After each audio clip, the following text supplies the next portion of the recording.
Hello again, everybody. So, going to start looking at global commerce with this unit. And this unit and the last one are kind of a turning point in terms of this class because we are finally getting into what is actually world history, right? We are finally starting to look at truly global interactions. So, with the colonization of the Americas, the isolation between Eastern and Western hemispheres broken down, and you start to see diffusion of trade, of technology, of culture on a truly worldwide scale, which means we can now say that we're actually talking about world history here. And the reason that we're going to focus on global commerce is because, with the exception of migration to the Americas and the colonization, the state building in the Americas, the real driving force behind globalization is trade. And that's as true now as it was in the 15th and 16th century. Now, as technology has improved, we are looking at globalization on many different levels. Nowadays we have globalization of information through the internet. We have globalized travel thanks to the invention of jetliners and ocean liners, etc. But trade really is the driving factor behind globalization at this point and in the future going forward.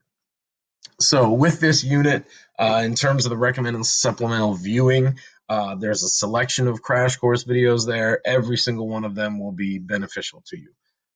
Personally, I recommend 229, which discusses the creation of the British and Dutch East India companies. It also gives a pretty detailed breakdown of what joint stock companies are, why they are so efficient, why they're so successful in dominating trade in the 15th, 16th, 17th century. Um, Also, highly recommend the one on the silver trade and the Spanish colonial empire. I believe that's number 24, 25. That one's going to give you a really good look at how silver travels the world and becomes kind of this universal currency, as well as it's going to talk about how the excess of silver in Spain leads to economic depression, which is going to be relevant going forward because within a few centuries, we're going to be talking about the same thing going on in China. So let's start this unit by talking about the fur trade. Of all of the products that we're going to talk about in this unit, the fur trade is probably the least impactful on a global scale. Now, its impact is mainly felt in North America and Northern Asia, specifically Siberia. And the impacts there are pretty significant on the native people there as well as on the environment. But on a truly global scale, this one is probably the least impactful. Um, so the fur trade is motivated by the fact that um, animal resources in Europe have been widely depleted, with the exception of domesticated animals.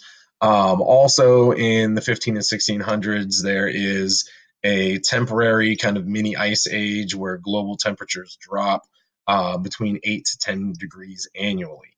And so this drives a large scale demand for fur, especially for people living in northern climates. And because of that, the species of Northern America, as well as Siberia, come under pretty aggressive hunting and trapping. And many of these animals are hunted and trapped nearly to extinction. French and British trappers in North America almost completely extinct the beaver population of the entire continent. Same thing in Eurasia. In Russian Siberia, Russian hunters and trappers continually push eastward, and along the way, they almost completely extinguish several kinds of animal species, including mink and sole in those regions. In both cases, the people who are native to these areas in the Americas, that would be the eastern woodlands and to a smaller degree the plains tribes. And in Siberia, this would be kind of the Mongolic, Turkic, nomadic people of that region are slowly but surely pushed out of their native lands as the British and the French in North America lay claim to the land, as well as the Russians who continue to expand eastward, which we talked about 2 units ago with the whole process of Russification. Um, Now, one of the things that is unique to the Russian expansion in Siberia is not only are the Russians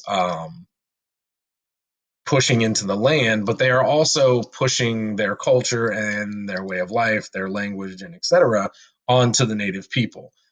They begin building fortified trading posts all throughout Siberia, similar to how the Portuguese do in the Indian Ocean. And they begin dividing and fencing off the land. And this is pretty anathemic to pastoral nomadic people who need to constantly move their herds in order to survive. The Russian government also requires these people to pay their annual taxes in furs. And in some cases, they would go so far as to imprison or kidnap and ransom people who are unable or unwilling to pay in furs. In North America, the same thing does not happen, at least on such an aggressive level. The North American colonists, because they are smaller in number, actually rely on the Native Americans to hunt and trap the furs and then deliver them to trading posts spread out throughout North America.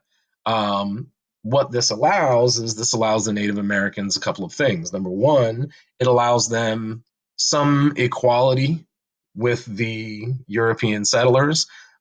This also allows them to avoid large scale enslavement um, because they are essentially, a vital piece in this fur trade for the colonists.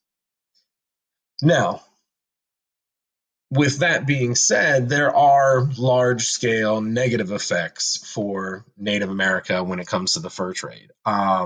Obviously, the near extinction of certain kinds of animals is one. Some other negative effects is that the natives themselves become dependent upon European goods, which are cheaper and easier to acquire and usually better quality than what the Native Americans have access to themselves. So, what you end up seeing is that with this influx of cheap European goods, native industries like tool making, textiles, these kinds of things are basically wiped out.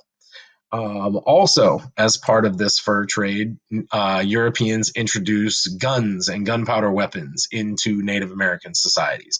And this decidedly changes the balance of power amongst the tribes in these areas. And this allows certain tribes to consolidate their power and make war on lesser tribes who have not had the opportunity to acquire this kind of technology. Another thing that Europeans introduced into Native America at this point is also alcohol, things like whiskey, rum from sugar plantations in the Caribbean. And this creates a string and an endemic problem with alcoholism within Native American tribes who, again, have not been exposed to high quality heavy alcohol content liquors. And then beyond just that is the fact that Europeans are willing to pay so well for these furs that the constant and growing demand for them in some cases causes tribes in North America to actually hunt their own food sources out of existence,